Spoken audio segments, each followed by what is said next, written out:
Hey guys, thanks for coming out. I hope you guys found some friends or some kind of viewing party to join us tonight.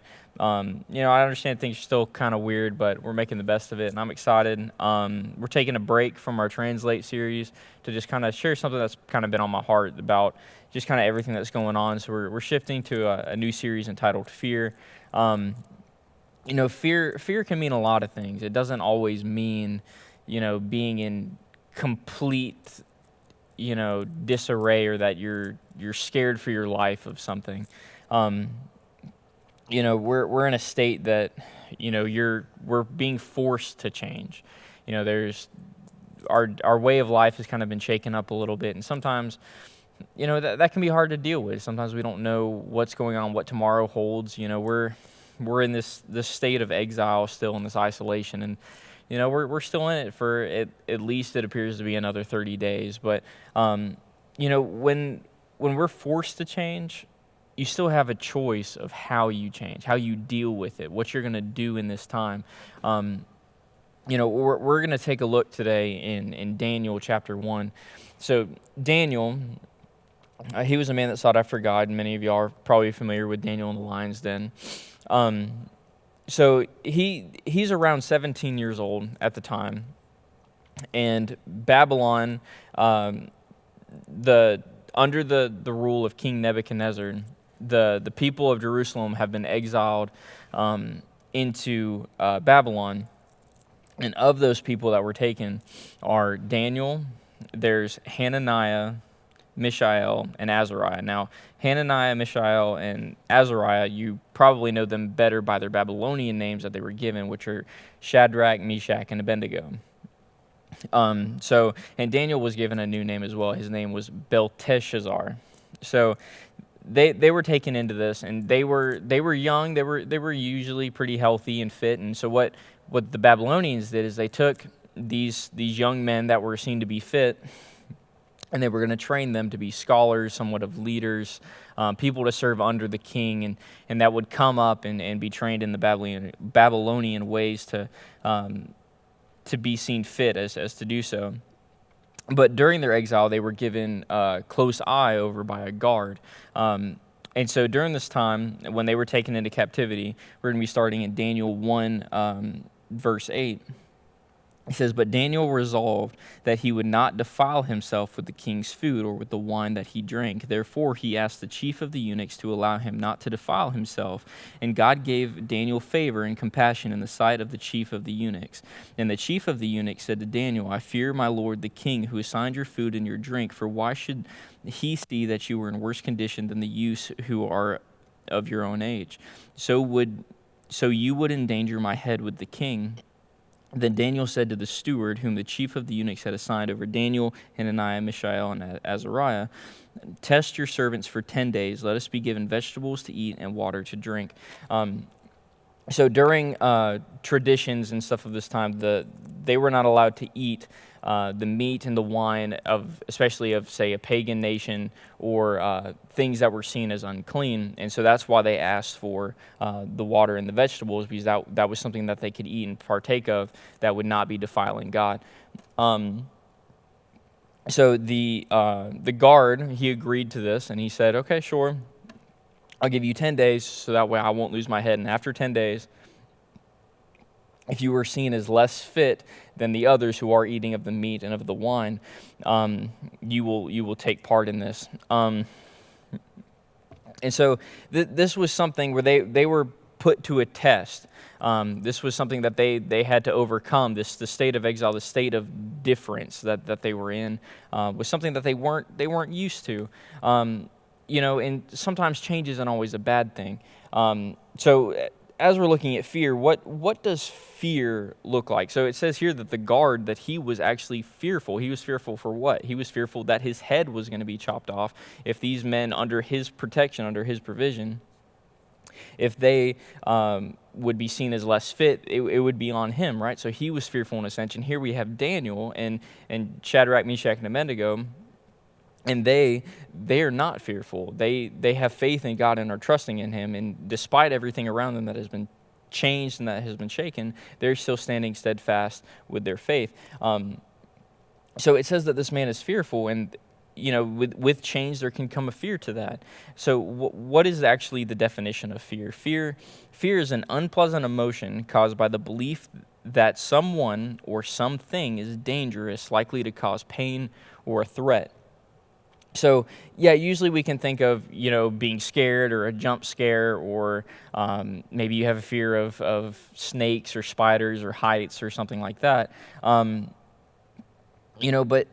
in today's world, a lot of us, yes, some of us can fear the coronavirus, but I think the bigger fear is this change. People are scared of change and their routine being changed and the world not in the state that it is.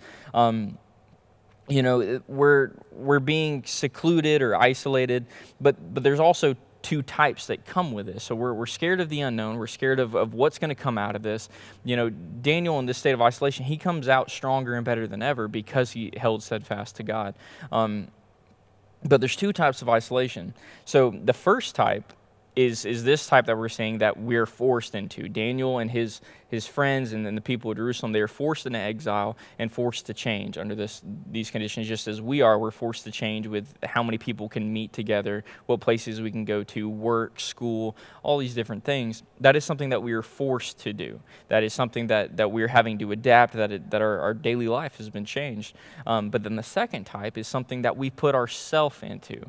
So some of us, we are so used to being, some of us are introverts, right? Some of us don't like hanging out with large groups of people. Maybe we have one or two close friends. Maybe we just like being alone or left alone in our room.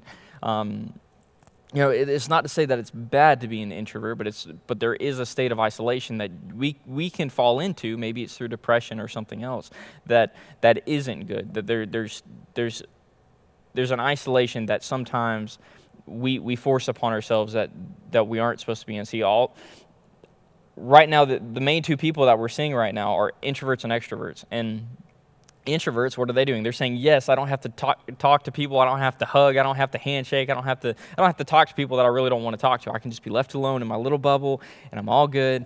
And then the extroverts, they're freaking out because they have no one to talk to. They've got a list of people that they're trying to text, trying to FaceTime, and if someone doesn't respond, they go to the next person, because that's all the communication that we can have right now. If they're outside of your house, or maybe you don't have full-on communication with them, and it's kind of funny how kind of the tables have turned, that we've kind of been in this extroverted society, and now we're kind of reverting to everyone's having to be alone. But we'll come out of this. But it's interesting, and but there's one thing that whether you like being isolated, or you like being alone, or you like being extroverted and reaching out to people, there's still something that makes you uneasy about all of this. And that thing is we don't like being cut off. Nobody likes being cut off of anything. If I put a steak dinner in front of you, and look, some of y'all may not like steak, but something's wrong with you. If there's a nice full sirloin in front of me, that's good. But if I put that sirloin in front of you, and you pick up that fork like you're ready to dine in, and it's like just straight up ripped from you, it's like, no, I'm going to eat it.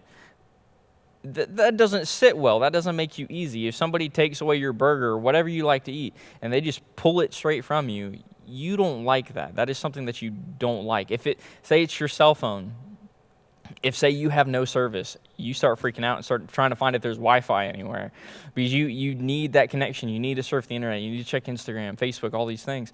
But you don't like being cut off. And so now we're actually cut off from some places. There's some places that we can't go to.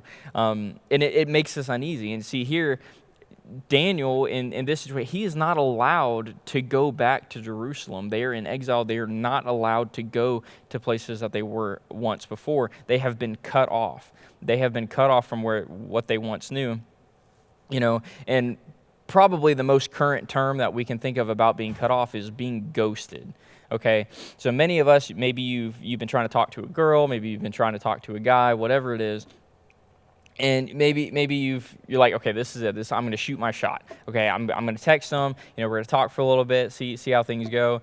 And then you're like, okay, an hour goes by. You're like, oh, okay, I'll give her, a couple hours. Okay, it's been like 5 hours now.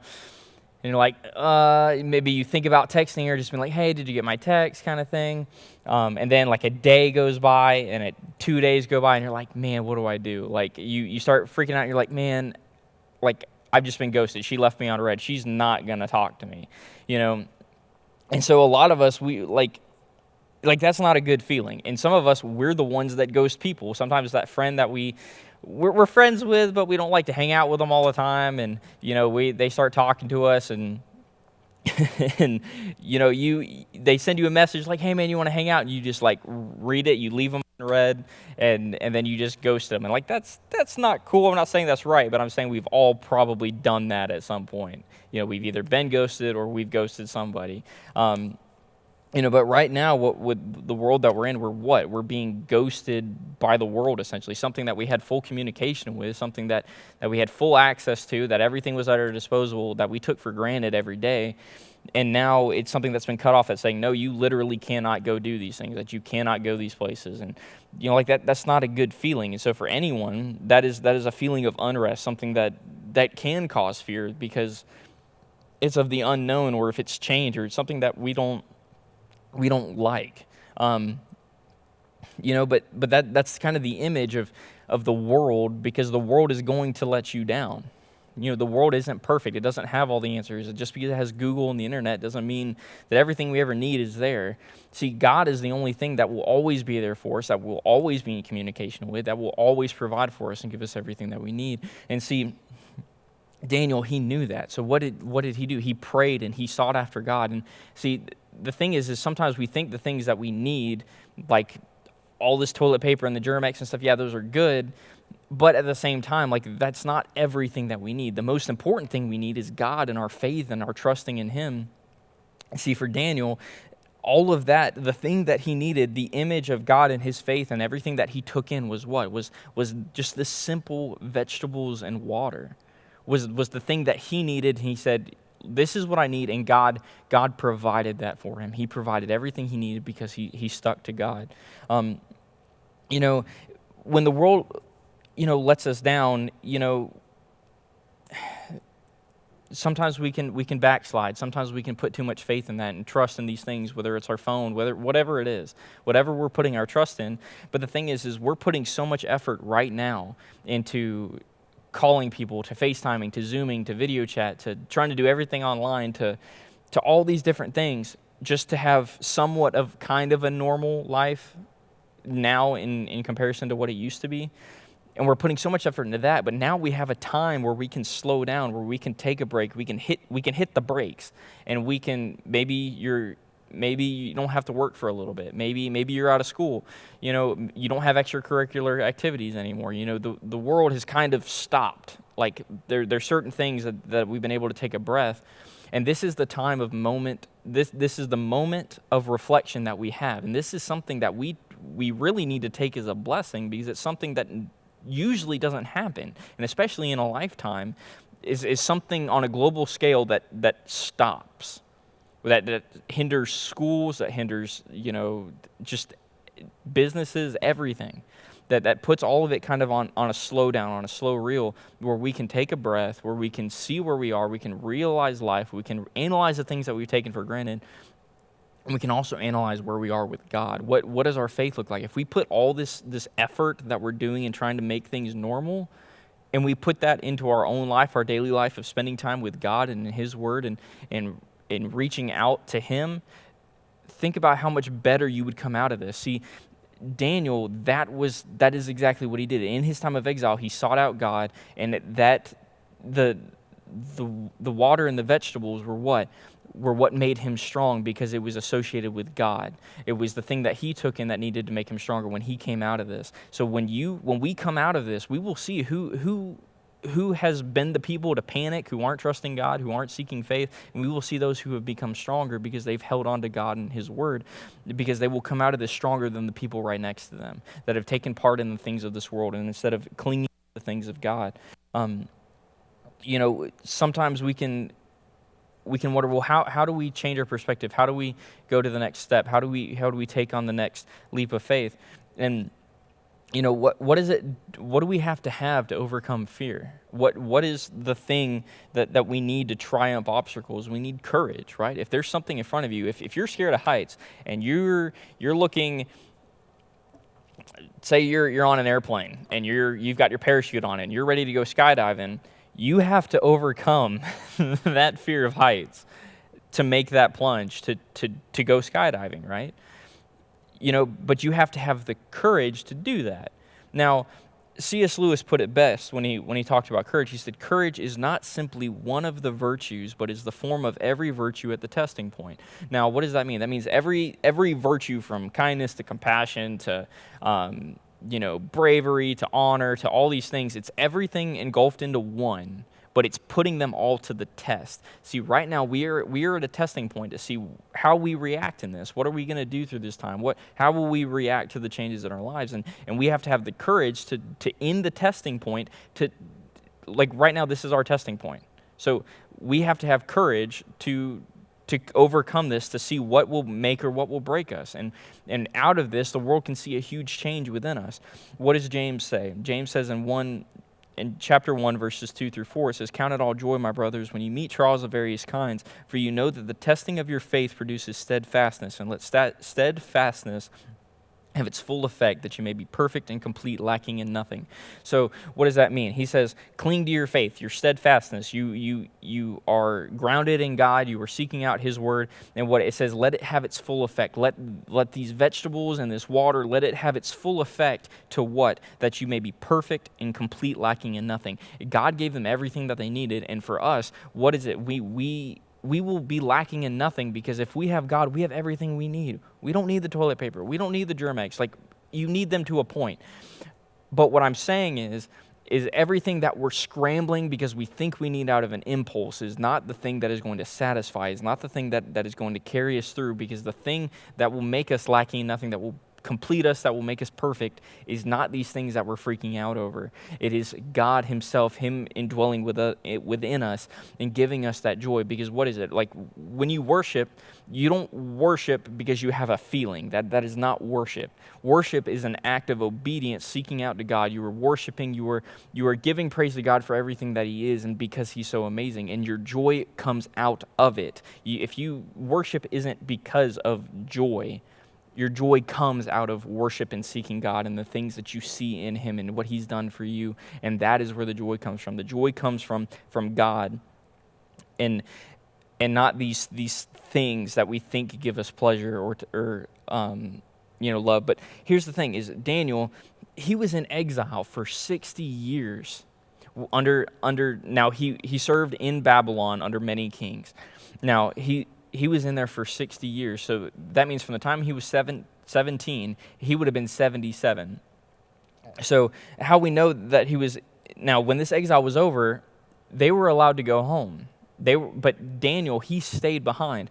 And so if we go to Ezra, and go to Ezra 1 through 3, now it says, in the first year of Cyrus, king of Persia, this was one of the later kings that Daniel served under, it says that the word of the Lord by the mouth of Jeremiah the prophet might be fulfilled. The Lord stirred up the spirit of Cyrus, king of Persia, so that he made a proclamation throughout all his kingdom, and also put in writing, "Thus says Cyrus, king of Persia, the Lord, the God of heaven, has given me all kingdoms of the earth, and He has charged me to build Him a house at Jerusalem, which is in Judah.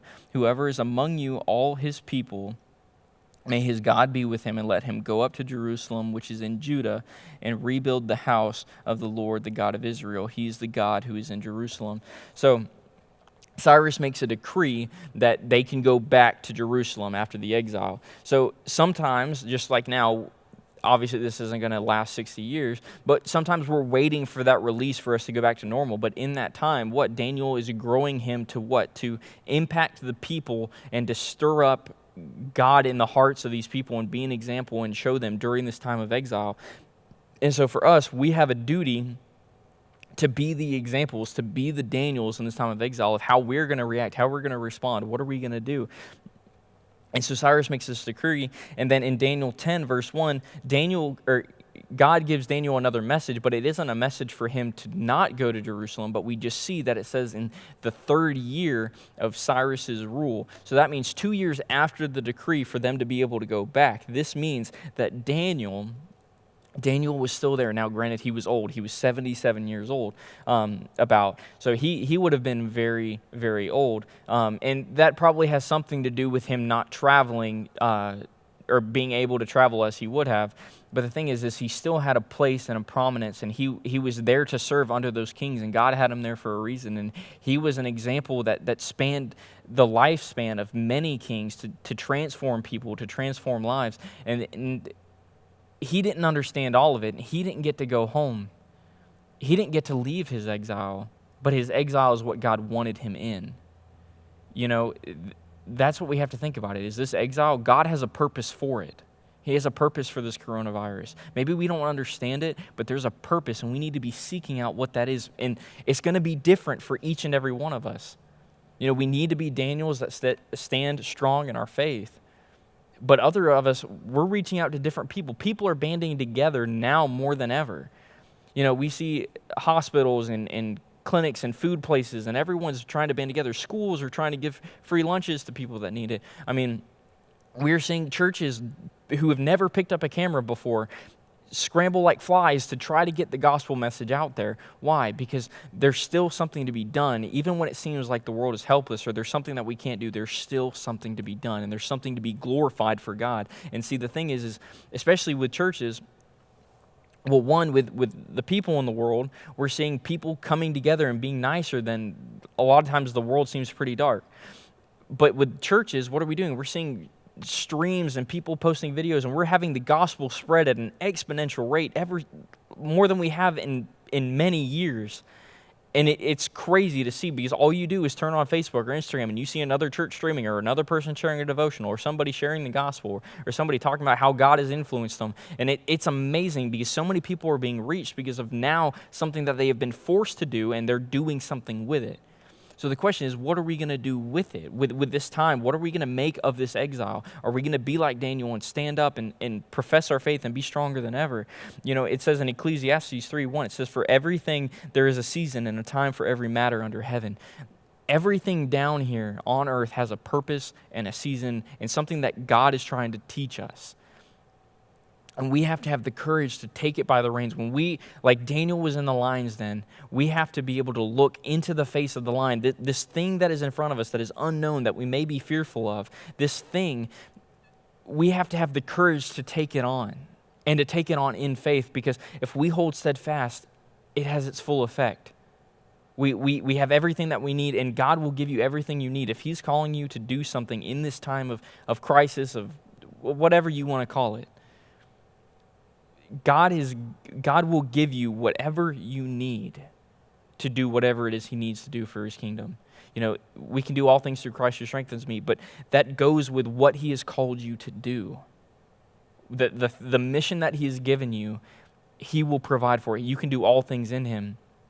And that's the thing is, find the purpose right now. Put all the effort that you can, because you have the time to self-reflect and see, where do I stand with God? I can take a step back. I can push the world away for a second, and I can see what God has for me. And with this, see where you stand. Am I like a Daniel, or am I somebody that's trying to become a Daniel? Or maybe have I backslid? Maybe have I let the world overcome me, and have I lived in fear? Maybe have I not sought out God like I should? Now is the time that God is saying, He's reaching out to all of us. And He's saying, look, slow down. I'm here. Trust me that I'm in control. And He's also helping each and every one of us by saying, look, take a step back and just follow me. Take a breather. And if you spend time with God, and if you seek Him out in these moments that are of uncertainty, think about how great you will come out of it. You will set up a precedent for your whole life of, this is what I'm going to stand for. And you keep it going. You don't let it stop once you come out of this exile. You keep it going to the day that you die. Because God needs people who are going to stand up for the gospel, that He needs warriors on the front line. He needs people that are going to stand up and to be a voice for Him in the darkness when everything around us is saying, no, the world's ending. No, God was the hope when the world was ending. and he gave us life and new breath, and he is everything that we will ever need. So that's my challenge to all of us is, who are we? Who are we in this moment? What are we going to make? What is this whole situation going to make out of us? Are we going to seek God?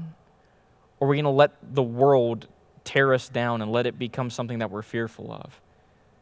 Don't let isolation define you. Let it grow you. These moments are times that God is growing each and every one of us. They're testing points. They're things that he is using to say, I know you can do so much more. And you can do anything that God has called you to do, and God will do great things in you, but you have to trust him. You have to hold steadfast to his word and cling to him. And that's what will make coming out of this all the more worthwhile. What makes coming out of all of this if we just revert to a world that's still crazy? The world was crazy before all of this hit. The only thing that makes this worthwhile coming out of it is if we get to see the glory of God and we get to see us transforming because of the situations that we're in. You know, we have to see the glory of God in these moments.